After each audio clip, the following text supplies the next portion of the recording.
So नमस्ते good very good स्वागत छ हाम्रो शक्ति खोलामा आजको मेला चाहिँ यस्तो भइरहेछ पानी परेर हैन पानी परेर खोला बाडी खोला चाहिँ भन्दैन कान्छ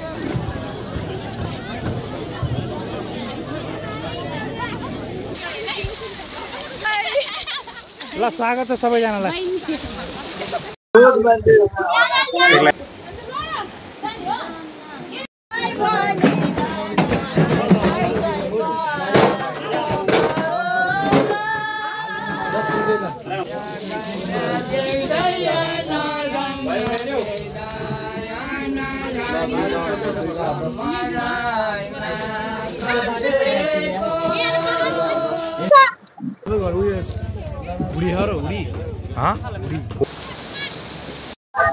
पानी परे नि मतलब भन्ने पाल टाक्दै बस्दै लाने हो हेलो पवन भाइ के छ एकदम ठीक छ दाइ ठीक छ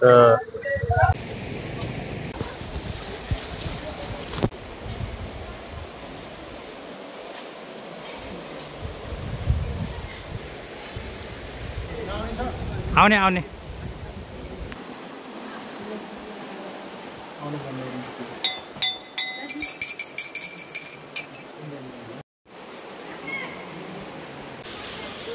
दर्शकबिन हार्दिक नमस्ते अनि धेरै धेरै स्वागत गर्न चाहन्छु। यतिखेर म यो निजगढ नगरपालिकाको वडा नम्बर 13 शिवशक्तेश्वरको यो गेटमा छु।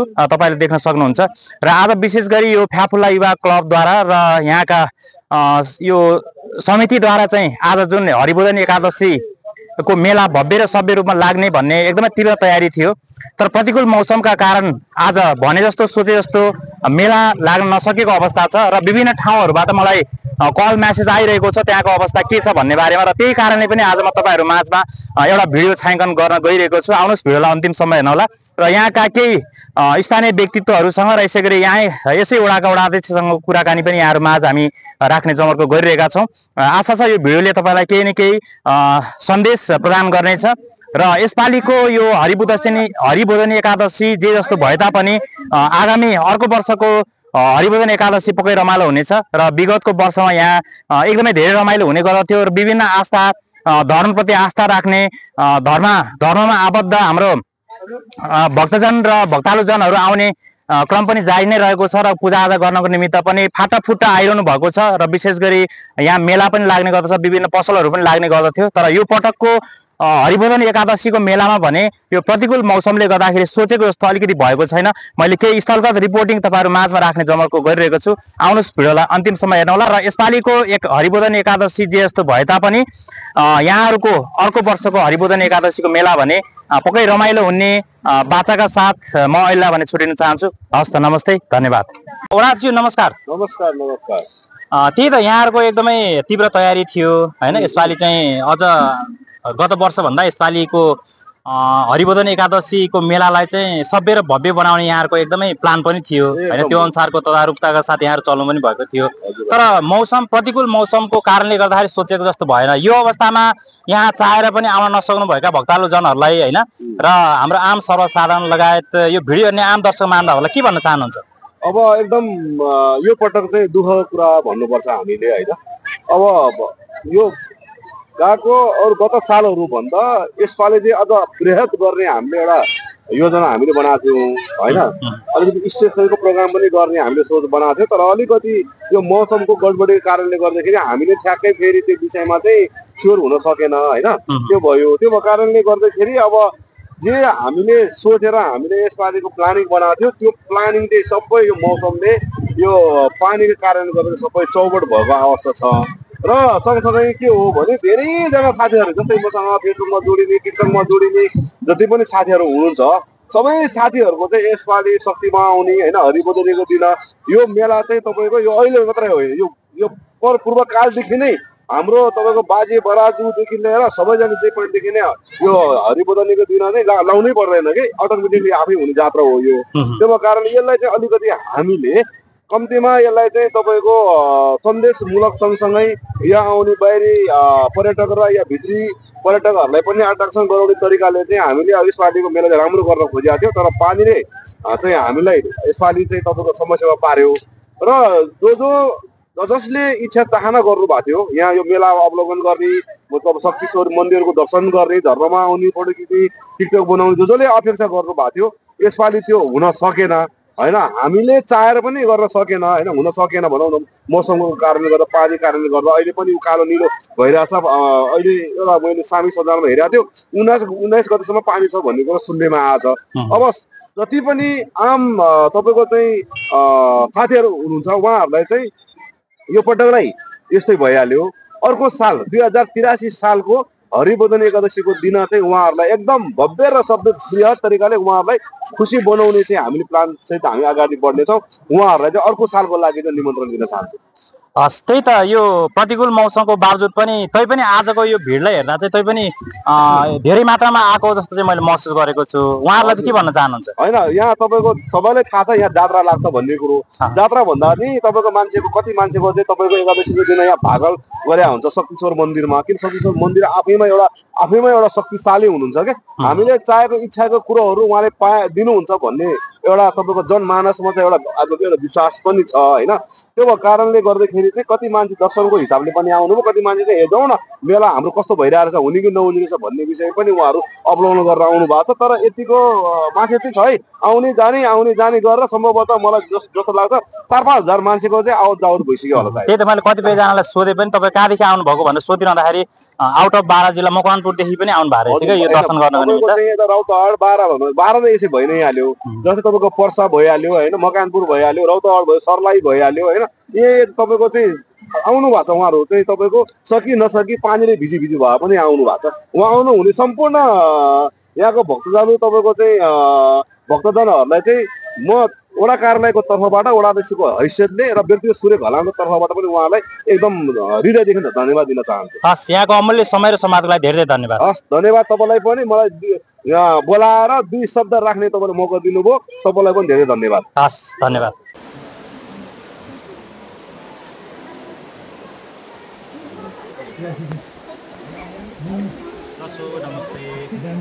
दर्शकबिन नमस्ते। यतिखेर म यो निजगढ नगरपालिका वडा नम्बर 13 को शिवशक्तेश्वर महादेव गुफा मन्दिरमा छु र आज विशेष गरी यहाँ वर्षौनी मेला लाग्ने गर्दथ्यो। तर आज प्रतिकूल मौसमको कारणले गर्दा हरिबोधनी एकादशीको मेला भने आज भने जस्तो लाग्न सकेको छैन। फ्याफुल्लाको तर्फबाट विभिन्न ध्वजा पताकाहरू विभिन्न तयारीहरू भए पनि आज भने सोचे जस्तो यो मेला हुन सकेन र केही फाटाफुटहरूमा यो पूजाआजा गर्नको निमित्त विभिन्न ठाउँहरूबाट टाढादेखि दर्शनार्थी र भक्तालुजनहरूको आउने क्रम पनि जारी नै छ र दिनभरिसम्म आउनु नै हुनेछ। र मैले चाहिँ यहाँ आएर पूजाआजा गरेँ र यहाँलाई यो शिवशक्तेश्वर गुफा मन्दिरदेखि यहाँलाई मैले छोटो भिडियो बनाएँ र यसपालिको जे जस्तो भए तापनि प्रतिकूल मौसमले साथ दिएन र अर्को वर्षको हरिबोधनी एकादशी मेला पक्कै पनि सोचेभन्दा राम्रो हुनेछ भन्दै अहिलेलाई म छुटिन चाहन्छु। हस्त, नमस्ते, धन्यवाद। नारदाई नमस्कार। नमस्कार। त्यही त आज यो हाम्रो हरिबोधनी एकादशीको मेला लाग्ने भन्ने एकदमै हाम्रो तयारी पनि तीव्र थियो। तर प्रतिकूल मौसमले गर्दाखेरि हाम्रो यस भेगमा यो मेलामा आउने दर्शालु भक्तजनहरूको चाहिँ आज अलिकति तितर बितर भएको अवस्था छ। यो अवस्थामा के भन्न चाहनुहुन्छ? अब सबैलाई नमस्कार। म फ्याफुल्ला क्लबको सहसचिव होइन। अब फ्याफुल्ला क्लब, मन्दिर व्यवस्थापन संरक्षण समिति, अब वडा कार्यालय, नगरपालिका होइन सबैतिर हामीले जानकारी गराएर हामीले चाहिँ अब यो मेला लगाउने भव्य सभ्य पहिलाको भन्दा अझै राम्रो बनाउने भन्ने उद्देश्यले हामीले आयोजना गरेर हामीले व्यापक रूपमा हामीले चाहिँ अब तम तयारी गरेको थियौँ होइन। हामीले व्यापक रूपमा हामीले प्रचार प्रसार पनि तीव्र रूपमा गरेका थियौँ। अब कारणवश मौसमले नै हामीहरूलाई धोका दियो, मौसमले नै यस्तो गर्यो। सबैमा के भन्न चाहन्छु भने अब आउनु होला, दर्शन गर्नु होला। अब सके सम्बन्धित ठाउँमा गएर दर्शन गर्नु होला, नसके यहाँ थपना छ, यहाँ थपना पनि दर्शन गर्दा राम्रै होला। अब यसपालि जे भयो अर्को साल आउने साल चाहिँ भव्य सभ्य गरेर तरिकाले म अब 47-48 वर्ष यहाँ बसी अब अहिले यो यस्तो चैतमा के अरे यो कार्तिक महिनामा एकादशी मेला रोकेको यो पानीले अहिले हो होइन। यो विडम्बना हामी सबैमा दुःख छ, हामी अलि दुःखी छौँ। केही भन्न चाहन्छु। हस्, यहाँको समय र समाजको लागि धन्यवाद। धन्यवाद। यहाँलाई म स्वागत गर्न चाहन्छु। नमस्कार। म यस फ्याफुल्ला क्लबको अध्यक्ष प्रताप सिंह गलन। त्यही त हाम्रो यो हरिबोधनी एकादशी मेला 2082 को चाहिँ यहाँहरूले एकदमै तीव्र रूपमा मेहनत गरेर तम तयारी पनि निकै गर्नुभएको हामीले सामाजिक सञ्जाल पनि देखिरहेका थियौँ र प्रत्यक्ष पनि देख्यौँ। तर प्रतिकूल मौसमले गर्दाखेरि चाहिँ यसपालिको मेला सोचे जस्तो भएन होइन। पानीले हामीलाई एकदमै डिस्टर्ब गर्यो। यो अवस्थामा यहाँ आउन तम तयारीमा रहनुभएका आम दर्शालु भक्तजनहरूलाई र यहाँ आउने आदरणीय सम्पूर्ण व्यक्तित्वहरूलाई के भन्न चाहनुहुन्छ? यसमा हामीले अब 2 दिन तीव्र गतिमा हामीले मेहनत गरेका थियौँ। हाम्रो क्लबका साथीभाइहरूदेखि लिएर हामी हिजो बेलुकासम्म स्वयं राति 7 बजीसम्म हामी स्टलहरूको लागिदेखि लिएर मन्दिर सरसफाइदेखि लिएर हामी रात दिन नभनिकन खटिरहेका थियौँ र पानी परिरहेको बेला पनि हामीले आजको यस मेलाका लागि भनेर हामीले बृहत मेला हुन्छ भन्ने अपेक्षा लिएका थियो। तर दुःख चाहिँ के लागेको थियो भने यसपालि पानी परिएको कारणले गर्दा अब हामीलाई अलि दुःखै लागेको छ।